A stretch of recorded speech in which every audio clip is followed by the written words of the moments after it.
Hello students, welcome back to computer science class. So we have finished the nested loops, we have finished nested for loop, we've completed the nested while loop. Now we come to some different statements which are called jump statements. Okay, so before we jump into this lesson, let's stand up and do 10 jumps. So I'm going to clap my hands 10 times while you're going to stand up and do 10 jumps. Do some physical activity, otherwise you're just sitting and listening to me. Yeah? All right. Can we have someone take your video and send it to me? You all both can send it to me. Or all of y'all can send it to me so that I know you all did the activity. No points or marks for it. If you don't do, it's your choice. But if you do take a video and send it to me. Okay, so I'm going to clap 10 times and you're going to jump 10 times. All right, let's begin.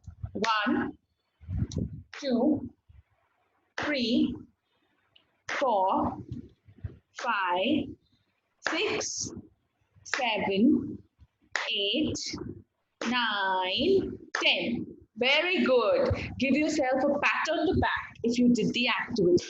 And if you did not, come on, stop being lazy. All right, please sit down. So now we were doing loops till last time, okay? And loops allows a program to repeat some amount of tasks effectively. In some situations, we give a particular condition, and depending on the condition, a user can exit the loop or skip some statements of the loop before continuing further in the loop. So sometimes if I have a loop, okay, and I want inside the loop, depending on a particular condition, a particular statement should be jumped. So let's say I have a nested while loop. So I have the first while loop and I have the second while loop. And in the body of the second while loop, I want a particular set of statements to be jumped in particular conditions, not always. All right. So for all these things, we have break and continue statements. They are both called the jump statements. Okay. So we have jump statements.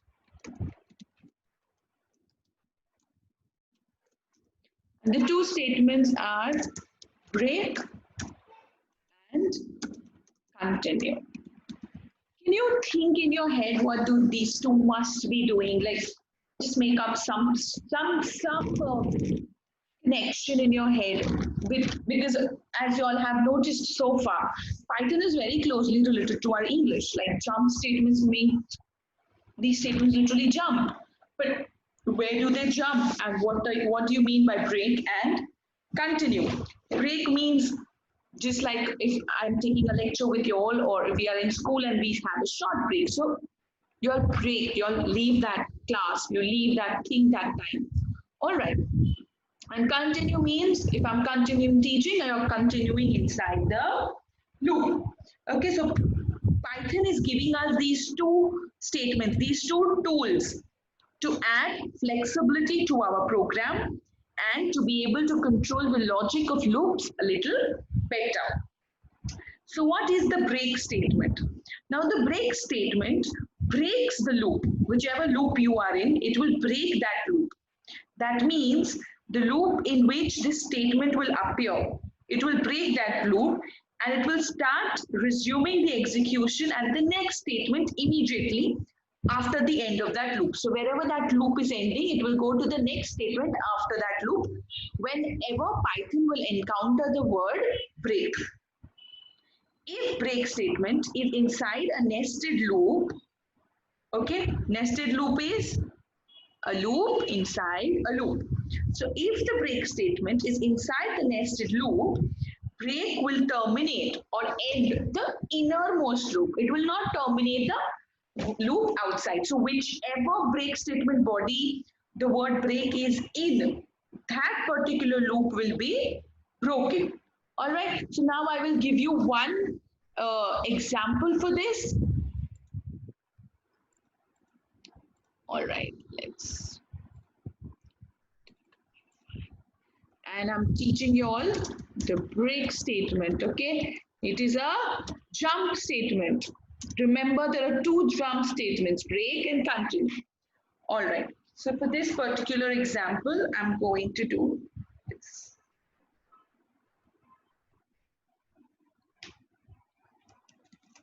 I'm using a for loop and I'm saying val is my loop variable, okay?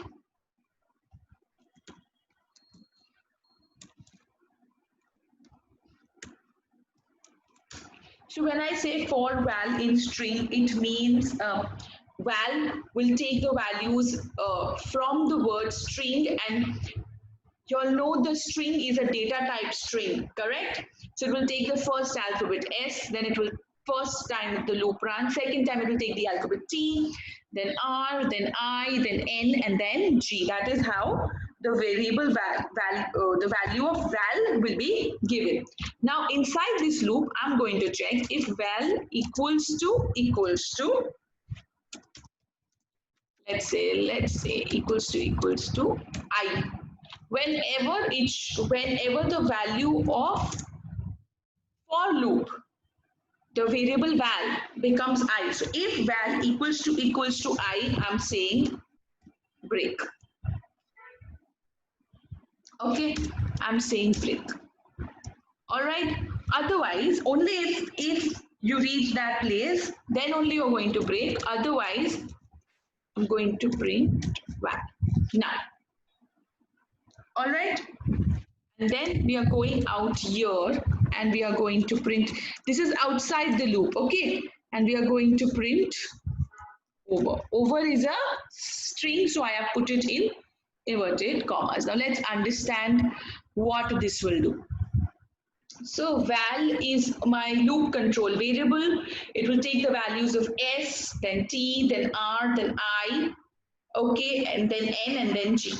Now once it takes the value, the first time it will take the value S, it will go inside the loop and it will see, is val equal to I? No. So it will not execute this statement. It will not go inside the loop only.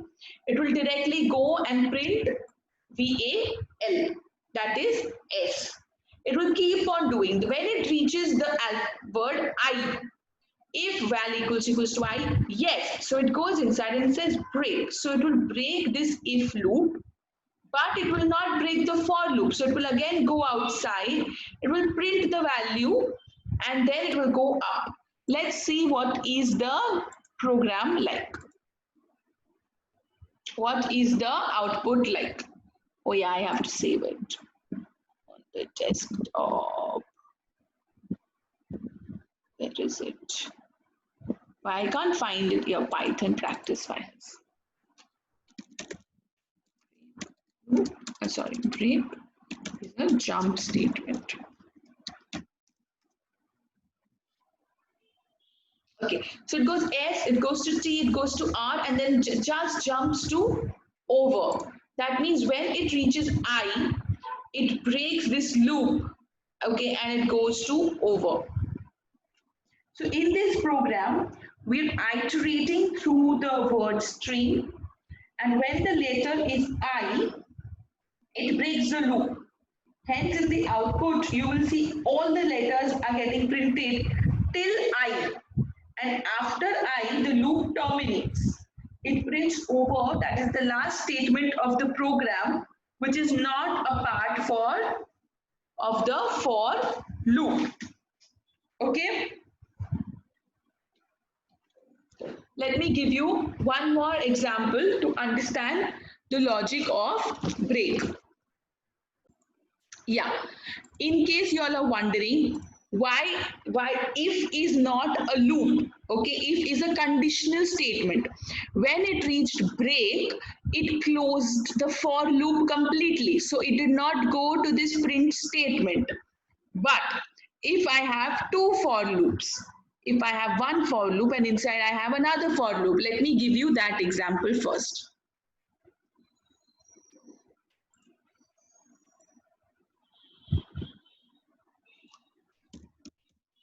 In range 10. So up till 10 it will print from 0 to 10. And in that I'm saying for I in range. I'll take two different ranges just so that you understand the logic. Let's say 1 to 5, 1 to 6. This will be, let's start from 6 and end at 12. For val in range 1 to 6, for I in range 6 to 12, I am saying if, first let's print, we'll print later. If I equals to 8, then we are using the statement break. We come outside in the loop and we are going to print the value of I. We come outside in this loop and we are not going to print anything, just give an empty line, a blank line. And finally outside, not inside any loops, completely outside, I'm going to print over. Let me show you the logic what I have used here. Okay, so I'm taking val, which is a loop control variable for my first for loop, and I is a loop control variable for my second for loop. Inside it, I've given a conditional statement because I'm saying if I equals to 8, that time I want you to break. When it breaks, it will break this for loop completely. It will go to the print statement, it will still go back to the for loop. Okay, and it will take the next value and it will go inside again. All right, I'm just going to change this to 2 because otherwise the program will become very big. All right, so basically every time I is going to become 8, it is going to break. So it will only print 6, 7. At 8, it will break, and it will break this also because this entire loop will be broken, but this will still be there. This is what? Only an empty line being printed. So just so that you understand this better, I'm going to say inner loop, okay, and I'm going to say outer loop. I think this will clarify the understanding of the program. Let's run this and see. So we had the inner loop. Okay, so let's see how it worked. So we had value, okay, it took the value of 1, of course, it went inside. I took the value of 6 and it went inside. If I equals to 8, does it equal to 8? No, it is not equal to 8. So it will not execute the break option. It will directly go to, I can't see that string, just give me a, yeah. So it checked I equals to 8, I equals to 6. So it will not execute the print statement. It goes and it prints out inner loop, correct. Then it should come here and it did not print outer loop because this loop is still left. Okay, it will go back to the for loop here. I will become 7. I became 7, it went in and it checked. Again, I does not equal to 8, so break will not be done. It comes and it prints inner loop again. Now it goes there and it becomes 8. Because it is 8, it will break the loop. It will come out of this loop and it will print outer loop. What will it print? Outer loop. Now it will go in again here. Now 1 will become 2. Go inside again, 6 and 7 inner loop will be printed. When it becomes 8, it will break the inner loop and it will print the outer loop. It will go back here and this time it will stop because we never execute the third one. Remember, that's the rule. Whatever is this number, it's never printed, it's never executed. Val never takes the value of this number where we stop. So it comes out and it prints over.